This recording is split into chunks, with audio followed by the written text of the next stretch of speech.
دنیا میں ہم کیوں پیدا ہوئے ہیں اور کس نے پیدا کیا ہے؟ یہ کتنا بڑا اہم سوال ہے۔ کس نے پیدا کیا ہے؟ کیوں آ گئے؟ کیوں مر جاتے ہیں؟ مر کے کہاں چلے جاتے ہیں؟ بھاگ دوڑ لگی ہوئی ہے کمائیوں کی، کماتے کماتے کماتے کماتے ایک دم سب چھوڑا اور جا کر قبر میں سو گئے۔ جسے میتھمیٹک کا قاعدہ ہے کہ بڑے سے بڑے عدد کو زیرو سے ضرب دو تو وہ زیرو ہو جاتا ہے۔ 1 ملین انٹو زیرو زیرو، اور 1 بلین انٹو زیرو زیرو، اور 1 ٹریلین انٹو زیرو زیرو۔ تو بھائیو، جو کچھ آپ بناؤ گے یا میں بناؤں گا، جو کچھ آپ کماؤ گے یا میں کماؤں گا، جب یہ موت سے ضرب کھائے گا تو زیرو ہو جائے گا۔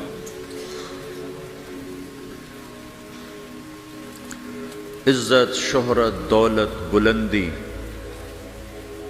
انٹو موت زیرو، گمنامی، فقر، ذلت، پستی موت سے ضرب زیرو، حکومت، وزارت، صدارت موت سے ضرب لگی زیرو، جھونپڑا، بیماری، غربت ضرب موت زیرو۔ میں مکہ میں تھا جب ملک فہد مرحوم فوت ہوئے۔ ملک فہد کی بڑی خدمت ہے مسجد نبوی اور حرم کے لیے۔ تو عصر کے بعد جنازہ تھا غائبانہ، تو وہاں اعلان ہوتا ہے الصلاۃ علی المیت۔ جب وہ جنازہ ہوتا ہے تو کہتے ہیں بھائی میت کی نماز کے لیے سب تیار ہو جاؤ۔ تو میرے ذہن میں تھا کہ آج ان کا بادشاہ مرا ہے، اس کو کیا کہیں گے؟ تو عصر کے بعد میں کان کھڑے کر کے بیٹھا ہوا تھا کہ اب یہ کیا اعلان ہوگا۔ ہر نماز کے بعد تو ہم اعلان سنتے ہیں الصلاۃ علی المیت، مردہ کی نماز پڑھو بھائی۔ میں آج ملک فہد کا جنازہ ہونے لگا ہے تو کچھ تو لمبے چوڑے ساتھ ملائیں گے آگے پیچھے۔ تو بڑی حسرت ہوئی جب کانوں میں یہ آواز سنی الصلاۃ علی المیت، میت کی نماز۔ مرتے ہی سارے ٹائٹل اڑ جاتے، وہ ملک ہو، وزیر ہو، مولانا ہو، پروفیسر ہو، ڈاکٹر ہو، انجینئر ہو، لائر ہو، وہ بزنس مین ہو، وہ سائنسدان ہو، لیکن جب موت کے ساتھ ضرب لگتی ہے تو زیرو ہو جاتا، اسی وقت سارے ٹائٹل زیرو ہو جاتے۔ اور گھر والے کہتے ہیں ڈیڈ باڈی اٹھاؤ، ڈیڈ باڈی اٹھاؤ۔ کوئی نہیں کہتا ابا کو اٹھاؤ، کوئی نہیں کہتا اماں کو اٹھاؤ، کوئی نہیں کہتا بھائی کو اٹھاؤ۔ میت اٹھاؤ بھائی، میت اٹھاؤ بھائی، ڈیڈ باڈی اٹھاؤ بھائی۔